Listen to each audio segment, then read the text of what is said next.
kita kembali ke Profesor Seteki ini. Profesor Seteki tampaknya perjuangan ya untuk menjadikan ayat suci menjadi konstitusi ini masih merupakan perjuangan yang sangat berat ya di tengah-tengah umat ya. Dan ini tentu membutuhkan keperpihakan ya kaum intelektual seperti Profesor Seteki ini. Kira-kira apa seruan Profesor Seteki terhadap kaum intelektual ya terkait dengan perjuangan ayat-ayat suci untuk menjadi konstitusi kita? Oh, ini tantangan yang paling berat ini, Mas. Iya. Karena sementara kalau saya punya pengalaman sendiri ya sudah berkali-kali saya sampaikan, saya ingin menyampaikan apa yang saya yakini kebenarannya terkait dengan ajaran Islam tentang kekhalifahan, ya tentang sistem pemerintahan. Ini bukan ideologi.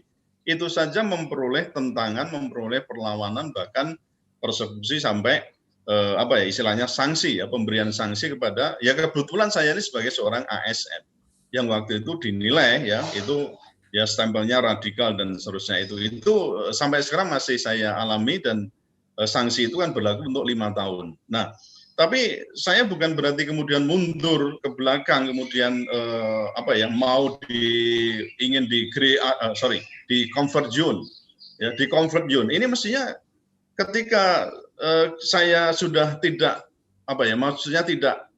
tidak mengutamakan persoalan comfort zone, memang saya harus bersiap diri ya memasuki yang disebut dengan fear zone.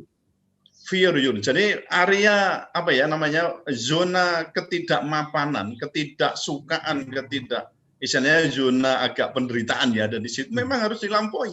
Harus melampaui di situ supaya zona perjuangan nanti, ya. Ya, zona perjuangan itu kan penuh dengan penderitaan. Nggak ada namanya perjuangan kok tidak menderita, itu mana ada. Nah, itu kita baru akan bisa memasuki di namanya yang disebut dengan learn zone. Jadi zona pembelajaran. Kalau saya begitu, setelah dari zona pembelajaran inilah orang akan bisa menarik diri, maksudnya melangkah lebih lanjut lagi ke yang kita sebut dengan growth zone. Bisa ke pertumbuhan. Nah, untuk mencapai ini memang persoalan penumbuhan kesadaran, ya awareness, itu menjadi sangat penting menurut saya. Pengalaman saya itu ya, saya ini kan Islam ya ecek-ecek kan ya, tidak paham betul tentang hukum-hukum Islam dan seterusnya. Pokoknya Islam, saya Islam itu NU, Muhammadiyah, wis pokoknya aku Islam. Ya, dari awal kan begitu. Nah, dari situ saya ambil pelajaran bahwa ternyata untuk ngukuhi ya, untuk berkomitmen terhadap ajaran Islam yang lurus itu memang bukan main. Itu saja untuk menyadarkan diri saja itu sangat berat. Mulai dari yang namanya persoalan perekonomian, mulai persoalan riba yang ringan, bukan ringan ya. Ini berat ini ya persoalan. Ini saja nggak nyampe gitu loh.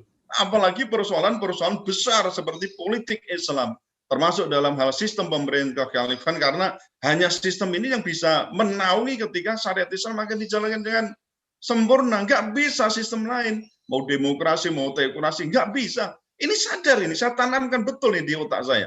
Dan ini kita pun juga mencoba untuk, nah itu pemberian kesadaran pada orang lain kadang menjadi bumerang juga. Nah, sudah itu jadi resiko dalam sebuah perjuangan. Jadi prinsip menurut saya adalah kaum intelektual pun harus juga bergerak ya. Meskipun kemarin ya saya dengar Bu ini seorang Nasrani ya, Bu Sulistyawati Irianto itu kan bagaimana nih kaum intelektual bangkit melawan ketidakadilan, melawan ketimpangan, melawan penindasan HAM. Wah, itu menurut saya wis telat.